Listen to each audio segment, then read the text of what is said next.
Hey everybody, it's me, Andrew. Get out into nature and tune in for yourself. Resonate with the Earth's electromagnetic field via 432 Hertz, the universal frequency. Balance out psychologically and emotionally, and further strengthen your brain and your heart coherence as well. Get a plant-based diet going for yourself today and nurture yourself right back into life. We are literally herbivores in our nature. Further balance out your physical body's pH level and get with alkalinity. Then you can generate some static electricity. Send me some love telepathically. Set attention to your mind and set attention to communicate. Intention to communicate. That is all there is to telepathy.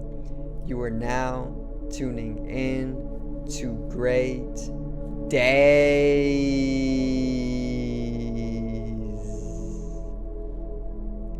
Today I'm pretty much going to be covering some of the warfare that is taking place around the globe, but more so I'm going to help everybody understand why it is of utmost importance and fundamental to our existence or coexistence to pretty much love instead of, creating wars. So today's video is make love and not war.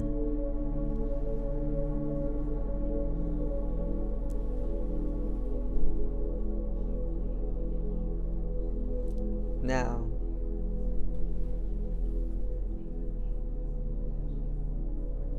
so there's this piece of information that I had come across, right? And it pretty much said that whenever you stare at something or someone that you love, your pupils will pretty much dilate or they will expand by a certain percentage. So this had me thinking further to a cat. A cat is oftentimes they have very, very, very wide pupils because they're just so blissful within themselves.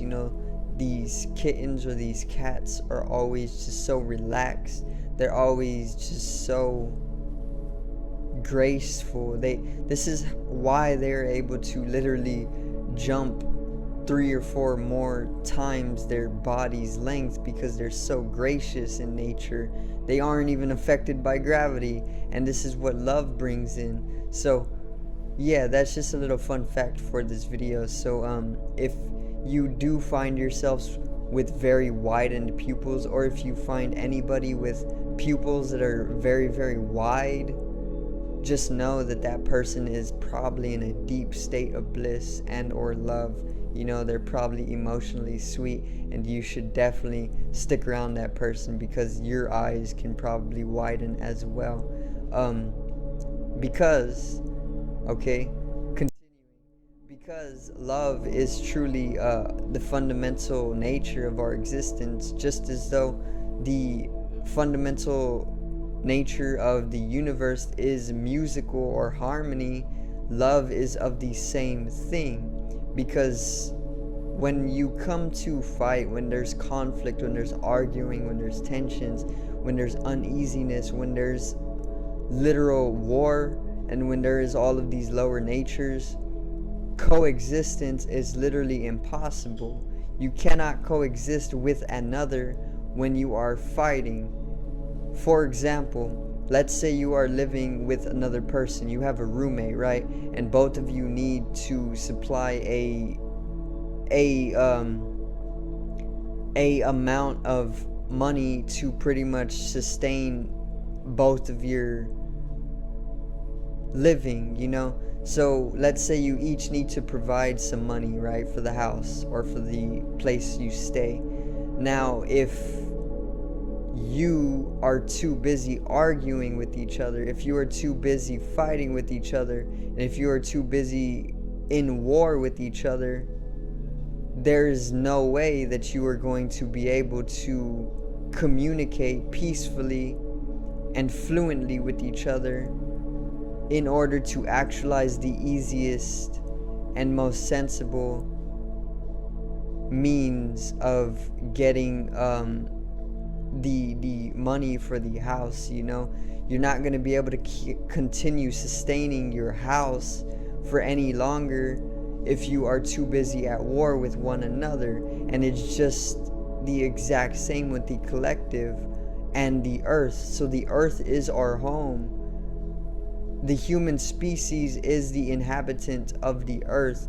But just as though I brought in that example of pretty much not being able to bring in a sustainability to your house with your roommate if you're too busy at war with each other, then it's the exact same thing with humans and the earth. We aren't going to be able to continue sustaining the earth and evolving if we are too busy at war with each other. Okay, we aren't going to be able to thrive as a species, and we aren't going to be able to actualize the fluid nature of coexistence if we are in tension and conflict and even warfare with another. Okay, and this is why love is fundamental to our nature, and this is why the peoples or the hippies or the revolutionaries of the 1960s who were taking psychedelics in mass were able to pretty much bring a complete change to the warfare that was taking place.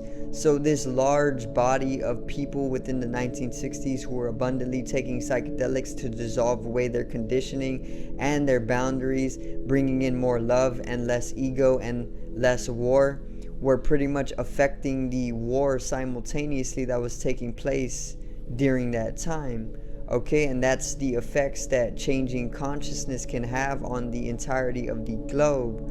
Okay, and this time around with World War III, that is very, very, very possible and pretty much on the brink already. It's going to pretty much happen the exact same way, in the way that there's this great awakening that I have talked about previously on this channel. And what the Great Awakening is, it is the global shift in vibration and consciousness to a higher dimensional consciousness, specifically fifth dimensional, from the third dimensional consciousness that we are within right now, which is the physical consciousness or the physical body, to the fifth, which is the spiritual body or our energetical body or our aura or even the spiritual world. Okay, and when the earth comes to shift to a fifth dimension, there is no death, because we are energy, we are spiritual in the fifth dimension, and spiritual beings don't die. More so, they understand that life is truly just eternal transformation in flux or fluctuation. Therefore, there is no fear and there is no need for lower vibrations, because there's no death and there is then no resulting warfare, poverty, greed, misery, suffering, or any of that. It's a golden age, and this is literally the origin dimension of love and creativity, the fifth dimension. Okay, and we are headed right back into the fifth dimension. The shift is happening every single day, and this lower third dimensional existence is only a actualizing dimension of this war that is taking place on the earth. But as the peoples of the 1960s who were taking LSD and all of these other psychedelic chemicals, dissolving away their conditionings from society and their ego and their boundaries, were simultaneously affecting the war that was taking place during that time as well. So what we now know is that that is going to pretty much repeat itself, but it isn't always going to be a result of psychedelic usage, although it is going to be a global psychedelic usage that is going to pretty much allow us to dissolve our conditions and boundaries once again, which is going to pretty much dissolve away the warfare that is simultaneously going to take place. But more so, it is going to happen of an astrological and cosmological nature as well, being the earth is naturally going through this rise in dimensionality and consciousness, and this rise naturally in consciousness is going to simultaneously affect the globe, and it's going to allow us to dissolve away our societal conditioning, and not only our conditionings but dissolve away our boundaries as well, allowing us to shift into the spiritual nature, which is further simultaneously going to dissolve away the global warfare as well. So what I'm trying to get at simplistically is that we are pretty much going to dissolve away world warfare more this time around than we did in the 1960s, okay? And that is why love is basically the fundamental nature of existence, and this is why we need to be making love rather than making war, okay? But it is inevitable that we are going to dissolve away this warfare, because at the end of the day, God or the universe or just consciousness, collectivity pretty much has its way. It's literally the same as peace is more of a stronger force than world warfare is, or war, in the way that there is peace before the war and there is peace after the war.